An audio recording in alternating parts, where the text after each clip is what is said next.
Pour 2024, je souhaite partager avec vous 3 logiciels de post-production que j'ai sélectionnés après plusieurs années d'expérience et après avoir présenté de nombreux tutoriels sur ma chaîne à leur sujet. Bien que j'ai également abordé d'autres logiciels par intermittence, mon accent ici se porte sur 3 entreprises majeures. Ces 3 entreprises emploient des professionnels qui dépendent de ces métiers pour subsister. Il est incontestable que l'industrie de la photographie a subi de nombreux bouleversements, rendant difficile pour ses éditeurs de proposer chaque année des innovations. La photographie traditionnelle, comme nous la connaissons, a fusionné avec la créativité, menant à des projets plus élaborés et graphiques. Depuis les débuts de Photoshop, où les limites étaient floues et où le logiciel était perçu comme une révolution, la retouche photo est devenue incontournable pour améliorer et sublimer les images. L'essor des logiciels a amené de nouvelles fonctionnalités, comme le remplacement de ciel dans Luminar, qui a suscité des débats, car des techniques similaires étaient réalisées manuellement dans Photoshop. Toutefois, la concurrence entre les logiciels pousse constamment ces entreprises à innover. En tant qu'utilisateurs, nous attendons avec impatience les nouveautés chaque année. C'est un défi pour les éditeurs, mais aussi pour les développeurs qui travaillent sans relâche pour répondre à ces demandes. Personnellement, j'ai à cœur d'explorer les dernières fonctionnalités pour vous fournir du contenu pertinent sur ma chaîne. Après plus de 1000 vidéos et de nombreux tutoriels, je m'efforce de condenser et d'ajuster mon approche grâce à vos retours. Votre soutien, que ce soit en passant par mes liens d'affiliation ou en utilisant mes presets, est inestimable pour moi. J'admets être parfois épuisé par le rythme effréné que je m'impose, mais je suis déterminé à vous offrir le meilleur contenu possible. Dans mon introduction, je vous ai mentionné que j'allais vous présenter 3 solutions logicielles distinctes, sur lesquelles j'ai porté une attention particulière au cours de mes recherches. Chaque logiciel possède ses propres points forts. Si vous avez des suggestions d'amélioration pour ces outils, je vous encourage à vous adresser directement aux éditeurs. DxO Photolab 7 est un outil que j'ai exploré intensivement sur la chaîne depuis la version 4.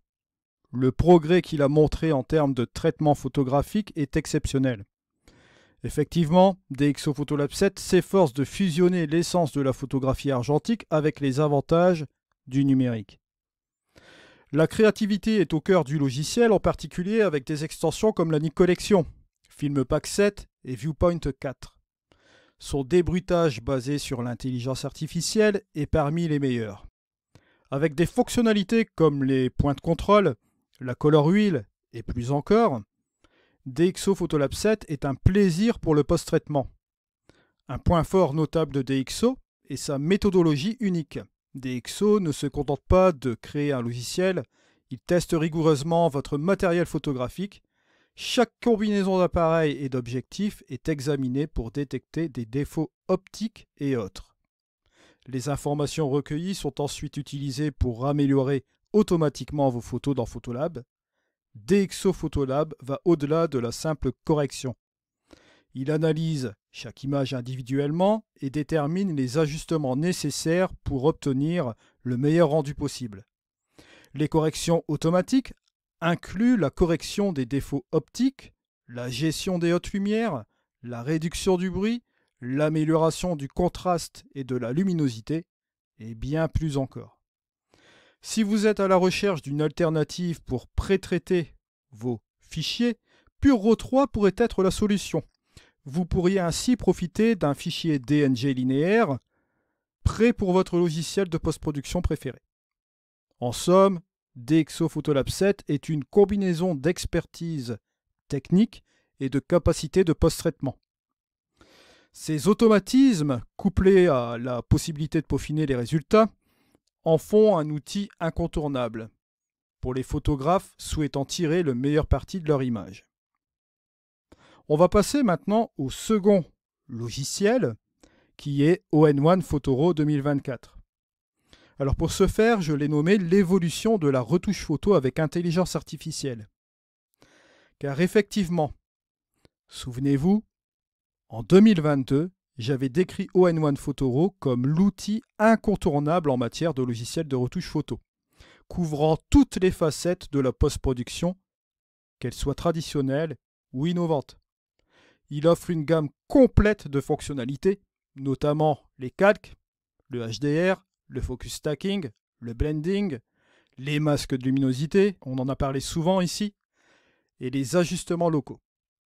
Avec l'introduction de la version 2024, qu'on a fait par ailleurs cette semaine avec les tutoriels, ON1 Photoro continue d'évoluer.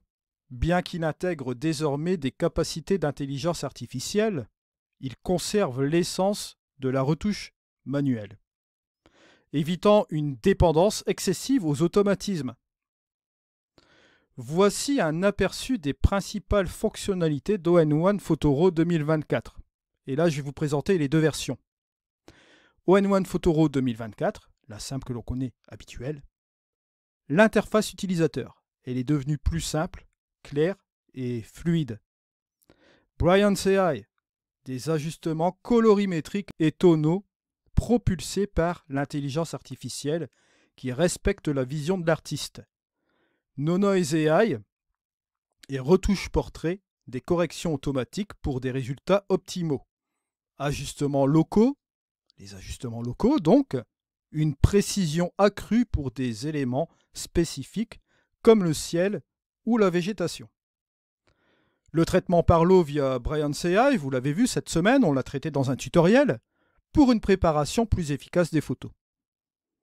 Suggestion d'effets via l'intelligence artificielle, on l'avait vu avec notre ami le conseiller, des recommandations pour sublimer vos clichés. Les pré-réglages d'effets, bien sûr, une centaine de nouveaux presets pour varier les styles, la création d'albums et collages, un outil dédié pour personnaliser vos compilations. On en vient sur la seconde version d'ON1 Photoro, donc la 2024 Max, qui comprend l'intégration unifiée d'ON1 Photoro. ON1 Photoro s'incorpore en tant que plugin, offrant un panel d'outils étendu. Une compatibilité élargie. Il fonctionne avec des géants comme Adobe Photoshop, Lightroom Classic et d'autres.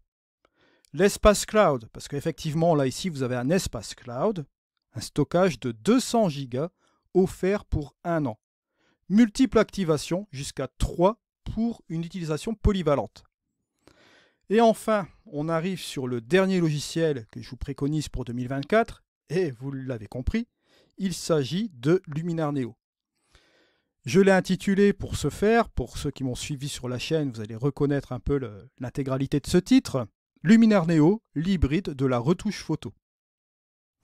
Alors pour conclure sur Luminar Neo, un logiciel que je n'ai cessé de couvrir sur ma chaîne depuis Luminar 3, ayant exploré ces diverses versions de Luminar 2018 à Luminar 4, j'avais, on peut peut-être le dire comme cela, fait une petite chose assez intéressante avec un outil non conventionnel de luminosité sur Luminar 4.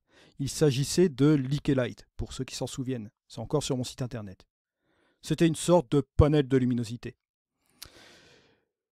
Je dois dire que j'avais des doutes lors de la sortie de Luminar AI avant de vous en parler sur la chaîne, hésitant à continuer de le présenter, sincèrement. Je peux vous le dire, j'ai vraiment hésité avant de continuer.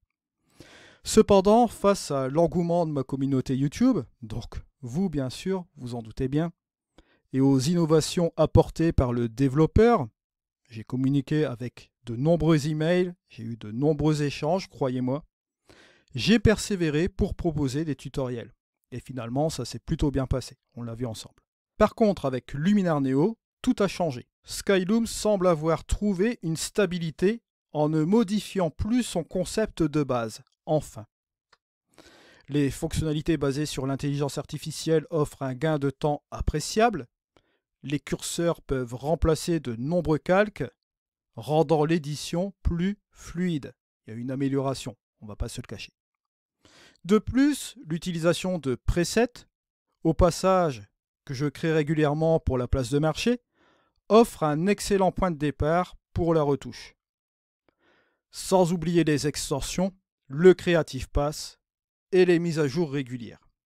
Les événements récents en Ukraine, où est basée l'entreprise, ont évidemment influencé leur fonctionnement.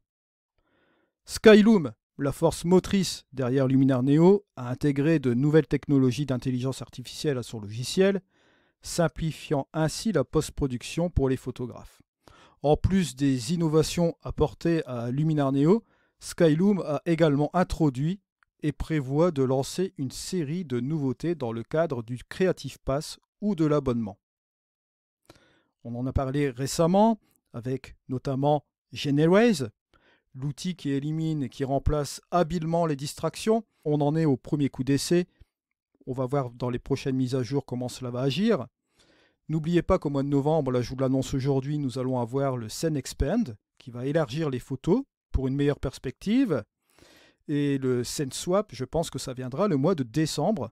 Ce sera un échange des éléments avec des images générées par intelligence artificielle. Nous allons voir aussi la fameuse fonctionnalité Water Enhancer, l'amélioration de l'eau, qui valorise les éléments aquatiques. Le Studio Light, quant à lui, on l'a déjà vu, il est déjà disponible dans Luminar Neo. Il recrée des effets lumineux pour les portraits.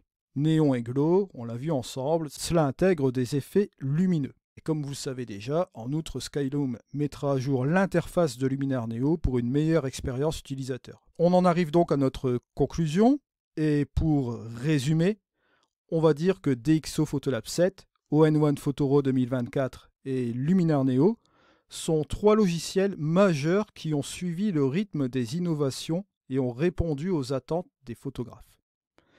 Chacun possède ses particularités, mais ils partagent tous une chose en commun, une passion pour la créativité et l'innovation. En tant que photographe ou artiste, il est crucial de se tenir informé des dernières tendances et outils.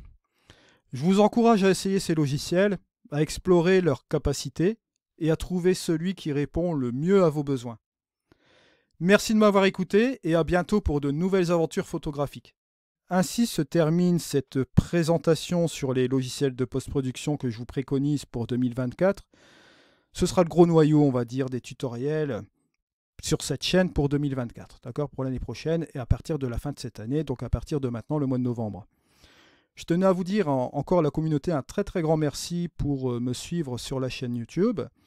On va par ailleurs bientôt faire l'anniversaire de la chaîne, bientôt, n'oubliez pas. Il y a aussi également le concours ViewBug, ce concours ViewBug qui est gratuit à l'inscription bien sûr, je tiens à le préciser, ça vous permet de gagner une GoPro par l'intermédiaire de ViewBug bien sûr. Et nous allons terminer donc cette présentation aujourd'hui. Je vous remercie de m'avoir suivi, on se retrouve dans une prochaine vidéo, c'était Eddy. Allez, au revoir.